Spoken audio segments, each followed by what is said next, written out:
The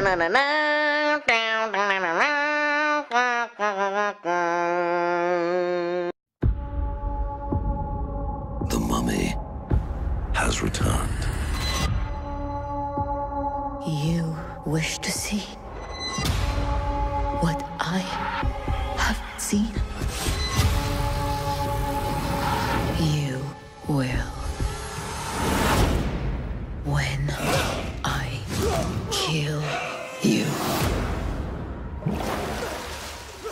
I'm scared.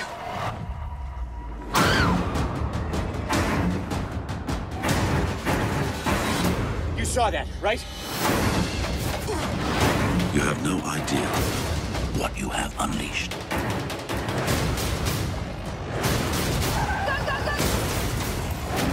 Oh, that's my face! That's my face! Run! The Mummy, rated PG-13. Experience it on IMAX.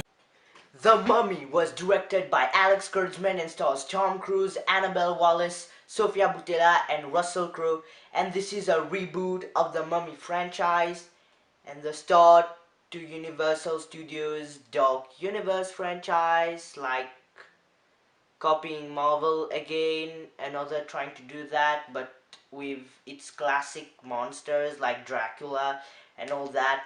And although a few years back Dracula Untold was supposed to begin this universe, but you know, poor box office and poor reception, all that thing, they decided to put the Mummy as a start of this universe. And it's also another Tom Cruise movie, you know, so it's gonna be a lot of running and action and running, and especially running. Did I mention running? You know, Tom Cruise just going for a long shot of running with shit flying in the background. You know what I'm talking about. And personally, although I enjoy the Brendan Fraser Mummy movies, I don't love them. I'm not a big fan. It's enjoyable, it's watchable, like the Nicolas Cage National Treasure movies. And of course, it's nowhere near as good as Indiana Jones. And this movie feels kind of a Tom Cruise movie with a mummy in it. And although Tom Cruise gives a charismatic performance, it's actually Russell Crowe who is the most interesting character as Dr. Jekyll.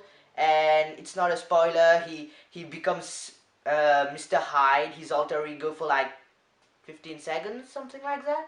And it's entertaining, but he was like really wasted in this one.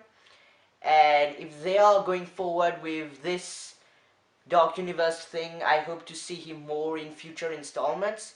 And the Mummy itself, played by Sofia Boutella, is okay. You have a backstory at the beginning.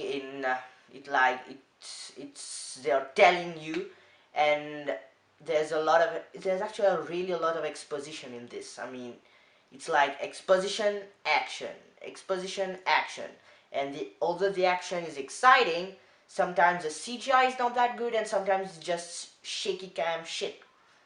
And as mentioned earlier, this movie was directed by Kurtzman, who wrote and produced The Amazing Spider-Man 2, Transformers: Revenge of the Fallen. Yeah, well, those are gems, right? And I mean, he's good. Let's say the cinematography is great to look at, and the shots are well framed, but it's just that there were too many cooks in the kitchen. I mean, if you just see how many people wrote this screenplay from, I don't know who, a shit ton of people. It was just a big clash of tones, different tones everywhere, just like Amazing Spider-Man 2. And this movie also suffers from the BVS syndrome. That means it doesn't focus as much as it should on its own story, but on setting up future installments, and in this case, a Dark Universe. And I mean, the most likable part is there's only 3 things to like, I mean, in this movie. Tom Cruise is charismatic, Russell Crowe gives good performance, although it's a lot of exposition, and the action scenes are sometimes great. Well, you should probably watch Wonder Woman again this weekend. I mean, I'm gonna give the Mummy 2017 version a C plus. Definitely rewatch Wonder Woman instead of this. I'm just giving it a C plus because of there's some good shots and some good action, and because the actors are charismatic, and it's a C plus is perfectly acceptable. As always, guys, thanks for watching. Subscribe to my channel, give a thumbs up, comment below. That way I can see you next time. How did you get out of that plane? There's not a single scratch on your body. You are alive because of what you've discovered. She selected you as the vessel for the ultimate evil. What's happening to me? The very essence of evil calls to you now.